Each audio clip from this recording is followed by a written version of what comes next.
Selamat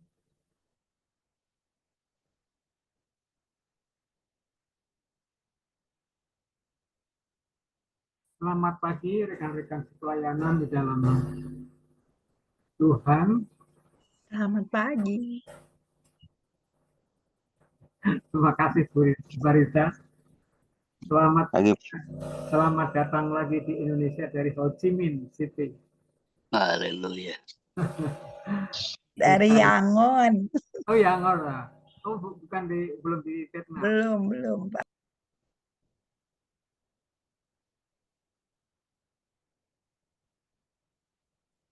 Saya buka materi saya dulu ya untuk ini. Kita merenungkan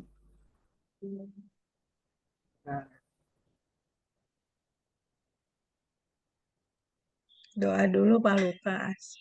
Ya, sambil nyiapin screen-nya.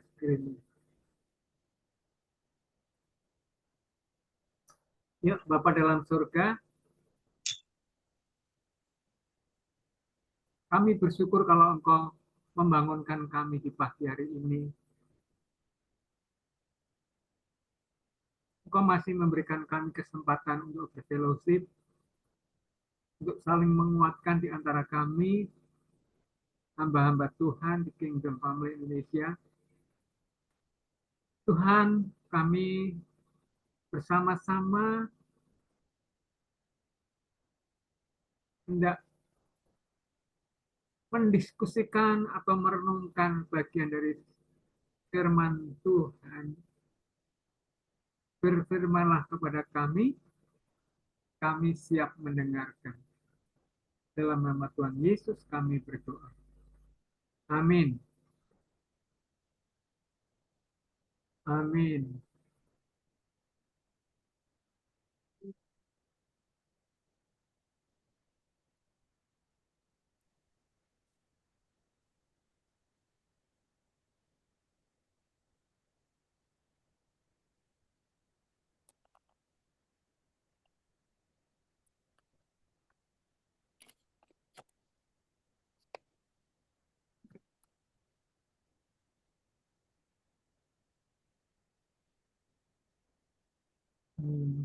Oke. Topik yang kita bahas beberapa bulan ini adalah tetap berjuang mempertahankan kemerdekaan sejati dengan iman kepada Kristus. Saya sempat mikir tema ini ya.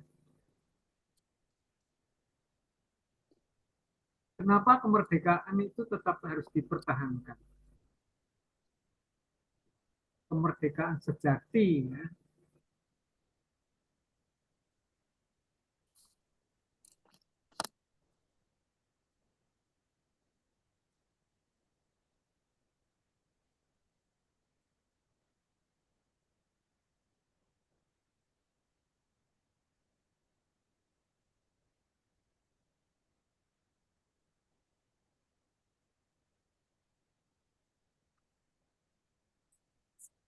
Ya, ini terambil di dalam dua teks ya, jadi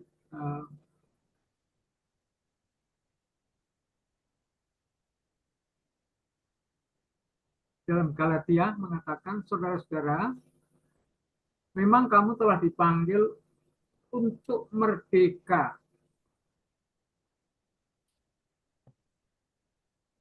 Ini sudah banyak teman-teman bahas ya. Janganlah kamu mempergunakan kemerdekaan itu sebagai kesempatan untuk kehidupan dalam dosa. Melainkan layanilah seorang akan yang lain dalam kasih. Saya mengambil sisi yang lebih fokus kepada hal kemerdekaan ini kita isi dengan saling melayani di antara kita sebagai orang-orang yang percaya. Kalau saya katakan ini namanya lebih eksklusif ya, eksklusif ke dalam di antara kita. layanilah seorang akan yang lain dalam kasih.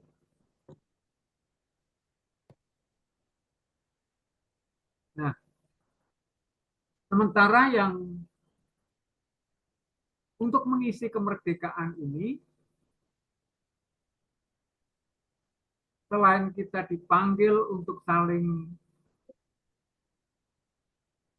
melayani satu dengan yang lain, saling melengkapi satu dengan yang lain, saling menguatkan satu dengan yang lain, kita juga menggunakan kemerdekaan itu untuk melayani secara inklusif. Itu bisa diambil dari 1 Korintus 9 ayat 19 ya.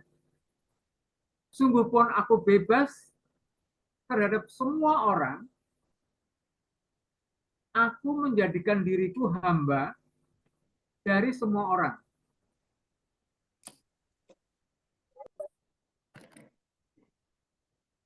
Ajak kita untuk merenungkan ini. Sungguh pun aku bebas terhadap semua orang, aku menjadikan diriku hamba dari semua orang, supaya aku boleh memenangkan sebanyak mungkin orang.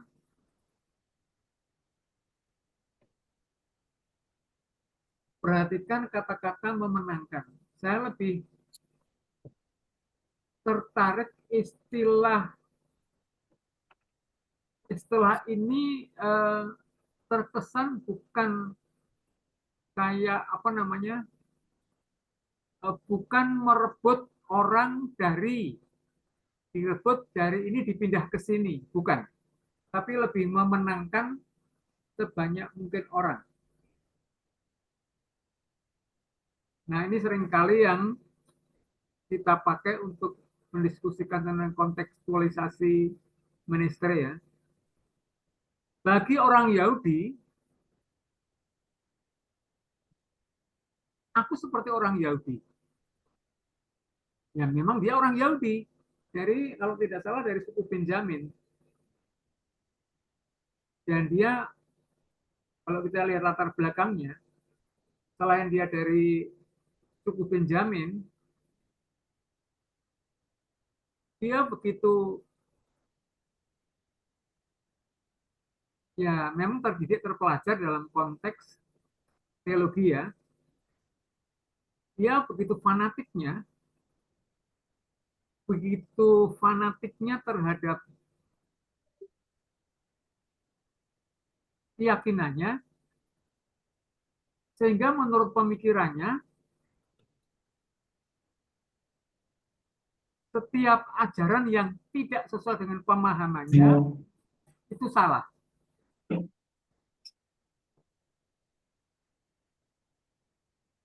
Nah, itu latar belakang Rasul Paulus. Kalau kita lihat dalam konteks 1 Korintus 9 ya, ayat 19 dan seterusnya, bagi orang Yahudi aku seperti orang Yahudi. Bagi orang yang lemah, aku menjadi seperti orang yang lemah. Dan seterusnya. Kata-kata seperti ini adalah penting dalam konteks pelayanan. Bagi semua orang, kata Paulus, aku menjadi segala-galanya untuk memenangkan beberapa orang dari antara mereka. Nah, tadi yang pertama, memenangkan sebanyak mungkin orang. Dalam konteks tertentu, dia kerinduannya memenangkan beberapa orang dari antara orang dari mereka. Nah, ini adalah, kalau saya sebutkan, adalah strategi pemuridannya. Perhatikan kata memenangkan ya. Saudara, kalau kita lihat dalam konteks kemerdekaan, ya istilahnya bebas, merdeka, tentu kita sudah sama-sama tahu bahwa jangan menggunakan kebebasan atau kemerdekaan ini untuk melakukan segala dosa, kejahatan, hal-hal yang tidak berkenan di hadapan Tuhan. kita udah bahas sekian hari ya. Namun pagi ini saya mengajak kita untuk menggunakan kemerdekaan itu atau kebebasan itu justru untuk saling melayani di antara kita dan juga melayani di luar kita. Kalau kita lihat konteks Rasul Paulus, memang dia di sebelum dia itu menjadi percaya karena kasih anugerah Tuhan, dipanggil secara khusus, dia adalah penganiaya jemaat. Dia adalah orang yang dibilang ganas, dibilang sadis ya, kalau kita boleh bahasa kita. Penganiaya jemaat. Mengapa dia melakukan semuanya itu? Karena fanatisme sempit.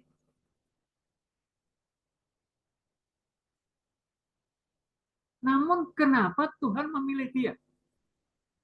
Kita tahu dalam konteks Rasul Paulus ketika dia mau menganiaya jemaat sampai ke Damaskus ya. Dan di sanalah peristiwa spektakuler.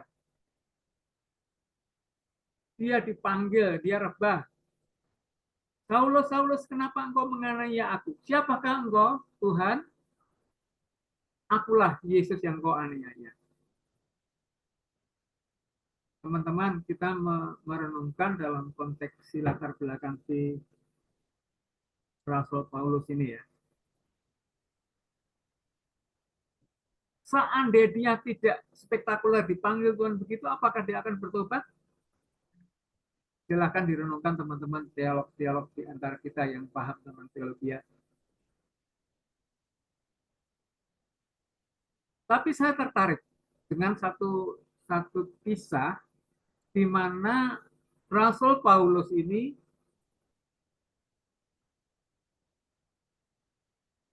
melayani Timotius, anak rohaninya. 1 Timotius 1 ayat 13. Barangkali teman-teman bisa buka, kan itu buku dibuka. 1 Timotius 1 ayat 13, kurang lebih bilang begini.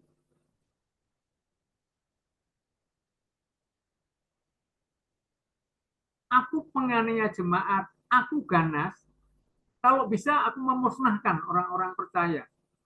Orang-orang percaya waktu itu ya. Mengapa? 1 Timotius 1 ayat 13 mengatakan, itu semua saya lakukan karena tanpa pengertian, tanpa pengetahuan yang benar. Nah, kalau kita melihat dalam konteks ini, seandainya kita teraniaya, tempat ibadah kita diganggu, tempat ibadah kita dibakar, tempat kita berfellowship, mendapatkan serangan.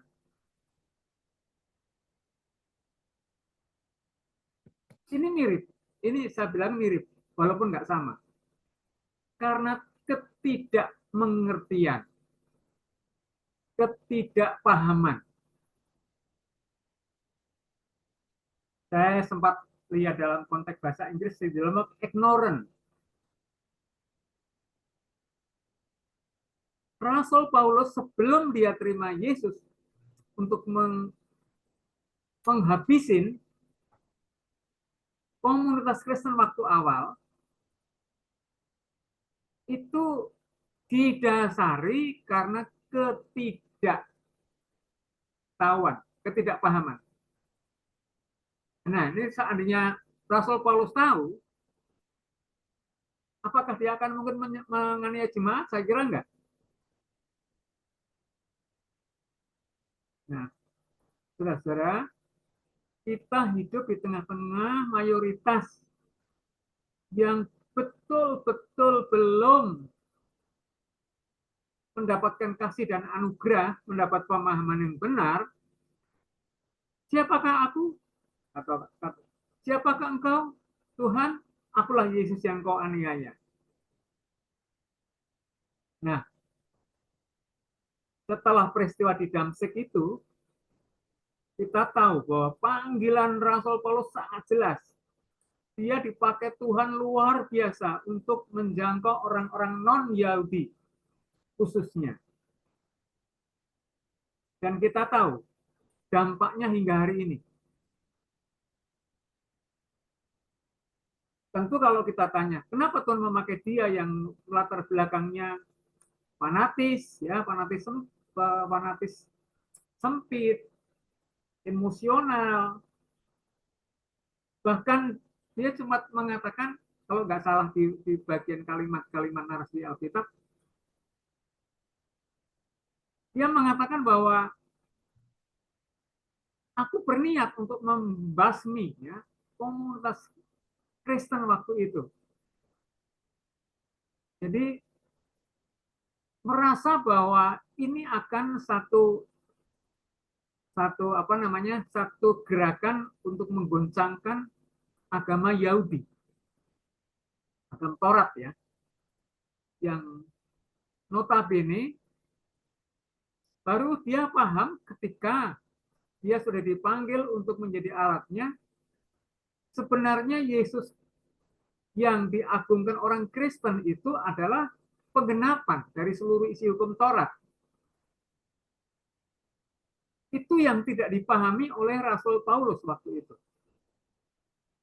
Nah, teman-teman, setelah dia dimerdekakan dari pemahaman yang keliru, dia lakukan dengan luar biasa. Bahkan banyak sekali kita kadang-kadang mengutip hidupku bukan aku lagi, wah keren, tapi Kristus di dalamku. Ada lagi kata-kata dia yang sering dikutip kita ini. Hidup bagi Kristus, mati adalah keuntungan. Luar biasa, ya.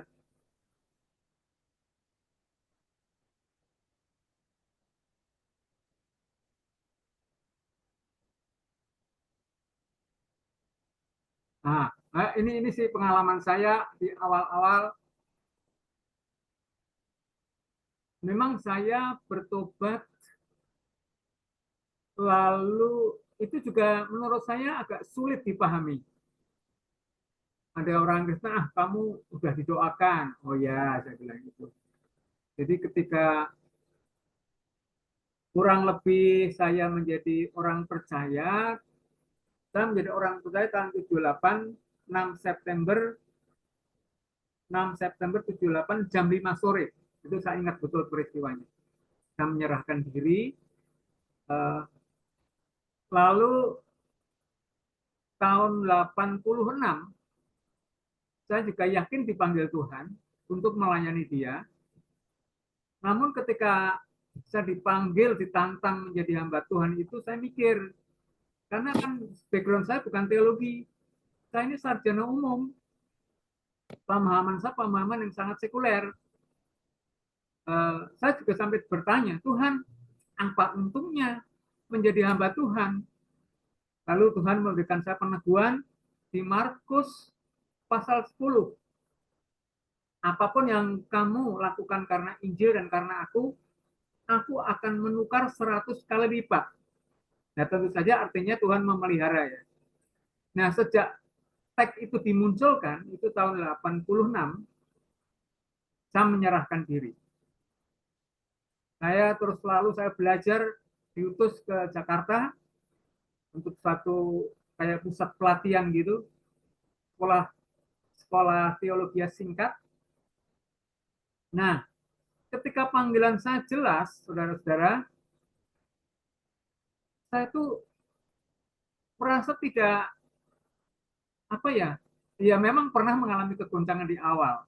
Apa sih artinya saya keluar masuk kampus waktu itu, keluar masuk di lapangan, saya sempat ngapain saya seperti ini, bukankah aku kuliah bukan untuk seperti ini. Beda dengan Rasul Paulus, backgroundnya memang teologis, ya. Lalu baru setelah itu eh, saya baru menyadari ketika Tuhan menegur saya. Apa yang dalam hati saya ini maksudnya, eh, Tuhan kok saya begini ya sekarang? Saya menyesali awal-awal itu. Tapi ketika ada suara hati begini, Tuhan, aku memakai kamu, kamu dibutuhkan banyak orang.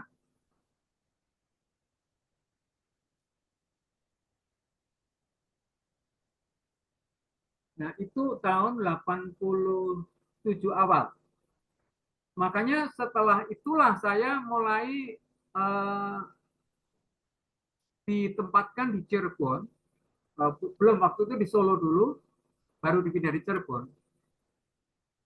Saya selalu memulai dengan kelompok doa dalam konteks menggunakan kemerdekaan dalam Kristus ini, karena panggilannya juga cuma beda dengan versinya beda dengan Rasul Paulus. Saya memulai dengan membentuk tim-tim doa. Saya juga bikin diskusi dengan pemimpin gereja, 200 gereja ada waktu itu. Saya juga mikir, kok bisa saya ya bisa mengumpulkan hampir 200 gereja dalam bentuk konsultasi, bentuk diskusi. Saya baru tahu bahwa benarlah bahwa aku ingin memakai engkau. Nah, kami juga membuka fellowship hamba-hamba Tuhan. Salah satu tujuannya adalah Yeremia 29 ayat 7. Usahakanlah kesejahteraan kota di mana kamu aku buang. Ya, itu di konteksnya kota Babil ya waktu itu ya. Tapi kita disuruh untuk mengusahakan kesejahteraan kota. Lalu berdoalah untuk kota itu. Karena kesejahteraan kota itu adalah juga kesejahteraan. Ini tim kami yang kecil. Saya juga diberi kesempatan nih teman-teman. Berarti benar janji Tuhan itu kamu akan kupakai. Aku bisa masuk di gereja-gereja besar dan gereja kecil juga, gereja yang paling reot sampai yang megah. Saya pernah diberi kesempatan oleh Tuhan memberikan visi dan misi dan kayak khotbah gitu, khotbah umum gitu. Hampir seluruh Cirebon saya pernah ya. Bahkan kalau saya ingat di Lampung, di pedalaman, gerejanya reot, gerejanya pakai ada yang pakai kayu dan bambu, sampai ke Belawan sana saya pernah. Jadi perjalanan saya se-Indonesia pernah. Jadi itu ternyata panggilan itu menjadi satu perjalanan yang nyata. Nah ini saya mengumpulkan para pendeta di sini nih. Ini hampir 200-an ya waktu itu.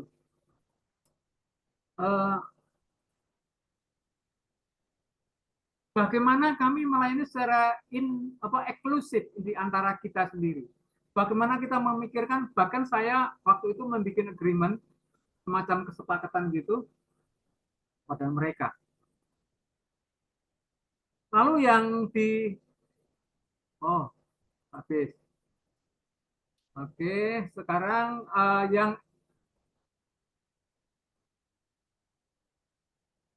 yang inklusif ya, yang inklusif,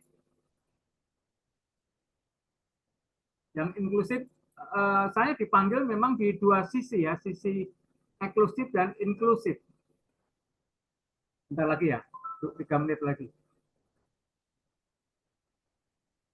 Nah, bukakan ini foto-foto lama nggak apa-apa, ini mengingatkan saya aja, Bu Barta ngasih tugas saya ini.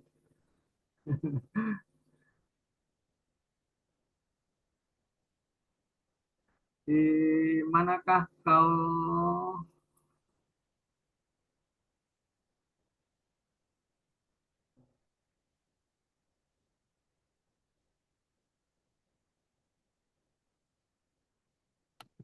Oh, ini entrepreneur dan organik. Ini apa namanya? Saya sekarang setiap Kamis dua Kamis mengajarkan tentang pertanian ya. Nah, ini foto-foto lama aja. Foto-foto lama bahwa Tuhan memanggil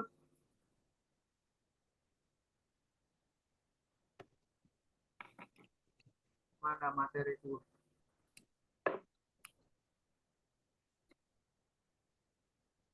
materinya di yang terakhir, entrepreneurship dalam konteks inklusif. Nah, ini teman-teman. Jadi saya awal-awal ketika dipanggil Tuhan itu memang juga agak sedikit bergejolak. Tapi ketika Tuhan meneguhkan saya tentang panggilan, saya semakin sampai hari ini tidak pernah goyah ya. Nah, ini foto-foto saya di inklusif ya. Jadi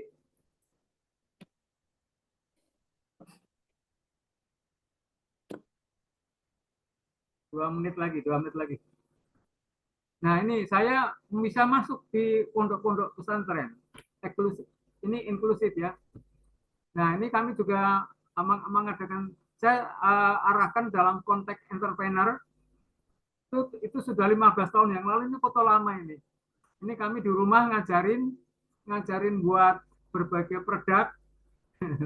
Jadi anak-anak pondok ngumpul diajarin, tapi mereka rata-rata juga sudah masuk di kampus ya. Ini yang sifatnya inklusif. Nah, ini membuat mie ya, kita ngajarin membuat mie. Nah, kami juga diajak kerjasama menangani kewirausahaan di buruh migran supaya mereka nggak kembali ke luar negeri tapi dibekali. Nah, ini saya banyak membekali orang-orang, ini sifatnya inklusif. Nah, ini juga inklusif ya. Nah, kami ya intinya adalah teman-teman, mari kita menggunakan kemerdekaan ini untuk saling melayani secara eksklusif dengan kasih, namun kita juga melayani secara inklusif kepada orang-orang yang unbeliever ya. Ini sih pengalaman kami 15 tahun yang lalu sampai sekarang tidak pernah berubah. Memang kami fokus di dunia seperti ini ya teman-teman. Saya fokus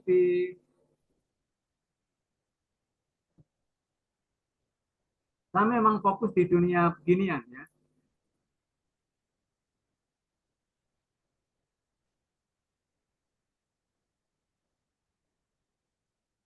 Nah, ini yang saya lakukan hingga hari ini, tapi sekarang melalui dunia pertanian.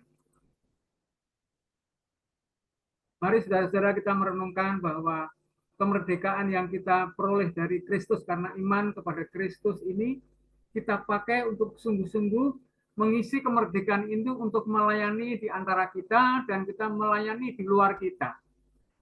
Kalau saya cerita banyak peristiwa-peristiwa di luar sana, bertanya tentang iman itu tuh gampang sekali dijawab.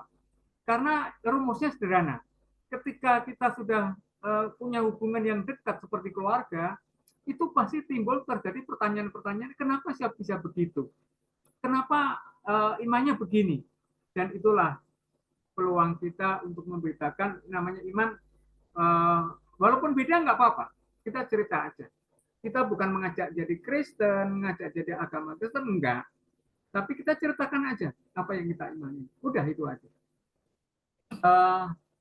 Jadi saya kira gitu teman-teman. Mari kita gunakan sekali lagi kemerdekaan itu untuk melayani Tuhan di antara kita dan kita melayani sesama kita. Tuhan memberkati kita. Amin.